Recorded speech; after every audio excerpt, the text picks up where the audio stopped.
AIMIM प्रमुख असदुद्दीन ओवैसी ने उत्तर प्रदेश में बाबू सिंह कुशवाहा और भारत मुक्ति मोर्चा के साथ गठबंधन की घोषणा कर दी है।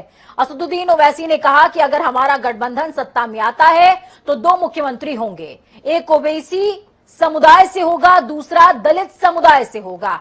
इसी के साथ 3 उप मुख्यमंत्री भी होंगे। असदुद्दीन ओवैसी की पार्टी एआईएमआईएम ने यूपी विधानसभा चुनावों के लिए पहली सूची जारी कर दी है और इसी लिस्ट में 9 उम्मीदवारों के नामों की घोषणा भी हुई। एआईएमआईएम की पहली लिस्ट में गाजियाबाद, हापुड़, मेरठ, सहारनपुर और बरेली के उम्मीदवारों की घोषणा हुई थी। आपको बता दें, इस गठबंधन में असदुद्दीन ओवैसी की पार्टी एआईएमआईएम, बाबू सिंह कुशवाहा की पार्टी जन अधिकार पार्टी और वामन मेश्राम की बीएमसीईएफ भी शामिल है। चलिए, तौकीर हमारे साथ ग्राउंड जीरो से लाइव जुड़े हुए हैं। तौकीर, ओवैसी जब भी चुनावी रण में उतरते हैं, बीजेपी को फायदा, विपक्षियों को नुकसान नजर आता है। लेकिन ये जो एक मोर्चा क्रिएट करने का काम ओवैसी ने किया है, ये मोर्चा किसके लिए फायदेमंद और या फिर यूं कहें कि किसके लिए नुकसानदेह साबित हो सकता है?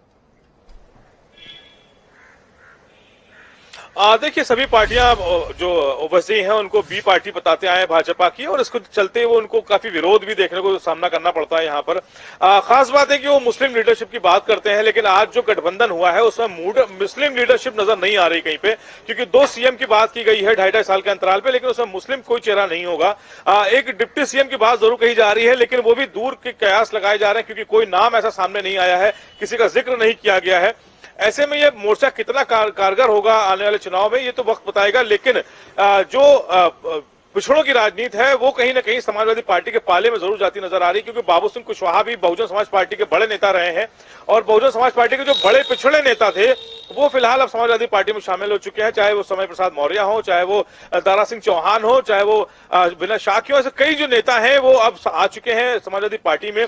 आज हमने सवाल भी किया था बाबू सिंह कुशवाहा से कि अगर आप अलग मोर्चा बना रहे हैं, ऐसे में जो पिछड़ों का है वो कितना मजबूत मानते हैं समाजवादी पार्टी को या भारतीय जनता पार्टी को, तो उनका साफ तौर पे कहना था कि समाजवादी पार्टी थोड़ी सी मजबूत ज्यादा नजर आती है, क्योंकि उनके साथ पिछड़ों के नेता ज्यादा हैं। और उनकी लड़ाई जब पूछी गई उनकी लड़ाई किससे है, तो वो भाजपा को मानते हैं कि उनके मेन जो प्रतिद्वंदी होगी, जो मुख्य प्रतिद्वंदी है वो भारतीय जनता पार्टी है। ठीक है, बहुत ज्यादा ये मैं आपसे ये भी समझना चाहूंगी और मेरे साथ में शायद तमाम जनता भी ये जानना चाहे, जिस तरीके से तमाम पार्टियां इस समय ओबीसी कैंडिडेट्स पर, ओबीसी उम्मीदवारों पर, ओबीसी वोट बैंक पर ध्यान केंद्रित किए हुए हैं, तो क्या ये मान लिया जाए कि इस बार जो पूरा का पूरा कैंपेन है वो ओबीसी में हो चुका है? और यही बात ओवैसी भी कहीं ना कहीं समझ रहे हैं, यही वजह है कि कुशवाहा और तमाम जो जातियां हैं उनको अब सम्मिलित करके वो गठबंधन बनाना चाह रहे हैं।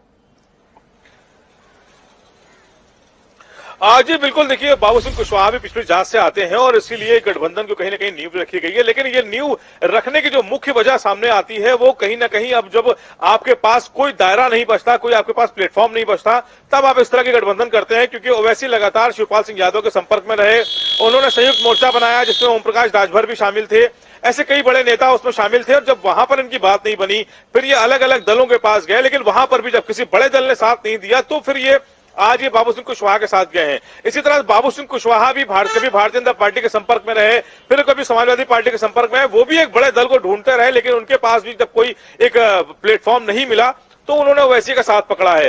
पहले चरण का नामांकन हो चुका है, ऐसे में इस गठबंधन को सिर्फ एक अमली जामा इसलिए पहनाया गया क्योंकि अब कोई दोनों के पास कोई ऑप्शन नहीं बचा था। इसके अलावा कि ये दोनों खुद साथ में आके चुनाव लड़े। चंद्रशेखर को लेकर एक सवाल जरूर खड़ा हो रहा है, क्योंकि चंद्रशेखर अभी उस मोर्चा से अलग है, और जब हमने सवाल पूछा चंद्रशेखर को लेकर कि चंद्रशेखर आपके साथ आएंगे या नहीं आएंगे, तो ओवैसी का साफ तौर पे कहना है कि वो भी संपर्क में है, वो आ सकते हैं। लेकिन जो उत्तर प्रदेश की राजनीति है वो इस समय साफ मैसेज दिया है कि वो शिवपाल के अगेंस्ट कैंडिडेट नहीं उतारने वाले हैं। वो तमाम जो अलायंस के प्रमुख नेता हैं, फिर चाहे वो ओपी राजभर हो, अखिलेश यादव, अगर चुनावी मैदान में अब उन्होंने ऐलान कर दिया करहल से हैं वो, तो उनके अगेंस्ट वो अपने कैंडिडेट नहीं उतारेंगे, इस बात का ऐलान कर दिया। तो जिससे साफ समझ में आता है कि कहीं ना कहीं दिल के तार जुड़े हुए समाजवादी पार्टी से ही हैं। बहुत शुक्रिया हमारे साथ जुड़ने के लिए, अहम जानकारी साझा करने के लिए।